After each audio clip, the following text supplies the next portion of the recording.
জয় শ্রী শ্যাম বন্ধুরা, the destiny ফ্যামিলিতে তোমাদেরকে আরও একবার স্বাগত। আজ আমি তোমাদের খাটু শ্যামজি সম্পর্কে জানাবো। খাটু শ্যামজি কলিযুগের ভগবান হিসাবে পূজনীয়। আপনি হয়তো হারেকা সাহারা, বাবা শ্যাম হামারা এই কথাটি শুনে থাকবেন, যার সহজ অর্থ হলো খাটু শ্যামজি, যিনি জীবনে পরাজিত সকলকে সমর্থন করেন। আর এই ভগবান খাটু শ্যামজি কে ছিলেন সেটা জানতে হলে আমাদেরকে মহাভারতের যুগে ফিরে যেতে হবে। আমরা সবাই জানি মহাভারতের 5 পাণ্ডব ভাই সম্পর্কে। আর পাণ্ডবের দ্বিতীয় পুত্র ছিলেন ভীম, আর এই ভীম পৌত্র হলেন বার্বারিক, অর্থাৎ ঘটোৎকচের পুত্র ছিলেন এই বার্বারিক। বার্বারিক ছিলেন অসাধারণ বীর। জানা যায় তপস্যার দ্বারা বার্বারিক নবদুর্গার কাছ থেকে এক শক্তিশালী অস্ত্র পান। সেই অস্ত্র ছিল 3টি তীর। আবার অগ্নিদেবের উপাসনা করে তিনি পেয়েছিলেন দিব্য ধনুক। এই 3টি তীর ও ধনুক দিয়েই তিনি শত্রুপক্ষকে নাশ করতে পারতেন, কারণ তীরগুলি শত্রুপক্ষের দিকে নিক্ষেপ করলে চোখের পলকে সেগুলিকে শত্রুপক্ষকে চিহ্নিত করে ও মৃত্যুদান করে ফের তুনীরে ফিরে আসত। তবে শর্ত ছিল এই অস্ত্র দ্বারা তিনি শুধু দুর্বলের হয়েই লড়াই করতে পারবেন। পাণ্ডবদের পক্ষে ছিলেন বার্বারিক। তবে শ্রীকৃষ্ণ এই কথা জানতে পেরে চিন্তান্বিত হয়, কারণ এই অস্ত্রে কৌরবের সকল সেনা ধ্বংস হলেও কৃপাচার্য, ভীষ্ম, অশ্বত্থামার মৃত্যু সম্ভব ছিল না। সেক্ষেত্রে কৌরবরা দুর্বল হয়ে পড়ত এবং বার্বারিককে পাণ্ডবদের বিরুদ্ধে অস্ত্র ধারণ করতে হতো।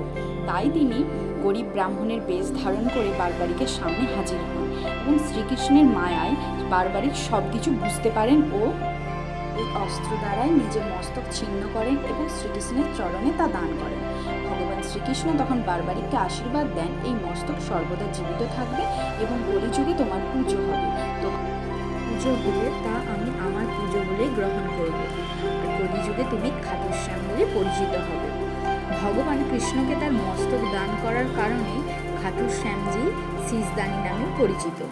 এছাড়া তাকে মর্চিধারীও বলা হয়। এবার আসি খাটু শ্যামজির মন্দিরটি। খাটু শ্যামজির মন্দিরটি রাজস্থানের সিকার জেলায় অবস্থিত।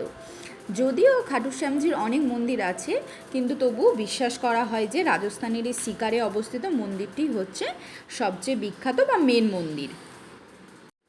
প্রতি বছর কার্তিক মাসের শুক্লপক্ষের একাদশী তিথিতে ভগবান খাটু শ্যামের জন্মদিন পালন করা হয়। খাটু শ্যামের জন্মদিনে বিশেষ পুজো করা হয়, নৈবেদ্য দেওয়া হয় এবং তাকে ফুল দিয়ে সজ্জিত করা হয়। আর এই খাটু শ্যামজির দর্শন পেতে প্রতিদিন লক্ষাধিক ভক্তের সমাগম হয়।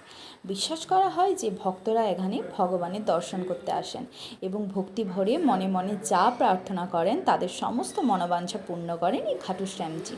আর ভক্তরা এই খাটু শ্যাম বাবাকে গোলাপ ফুল বা গোলাপের মালা এবং ময়ূরের পালক অর্পণ করেন, যাতে তাদের ইচ্ছে পূরণ হয় এবং বাবাকে খুশি করার জন্য। আসলে বাবা খাটু শ্যাম এই গোলাপ ফুল এবং এর সুগন্ধ খুব পছন্দ করেন। জয় খাটু শ্যাম কি জয়। তোমরা কারা কারা এই রাজস্থানের খাটু শ্যাম মন্দিরে গিয়েছো কমেন্ট করে অবশ্যই জানাবে। আর ভিডিওটা যদি ভালো লেগে থাকে লাইক, কমেন্ট এবং শেয়ার করতে ভুলো না। আর চ্যানেলটা অবশ্যই সাবস্ক্রাইব করে দিও। Thank you.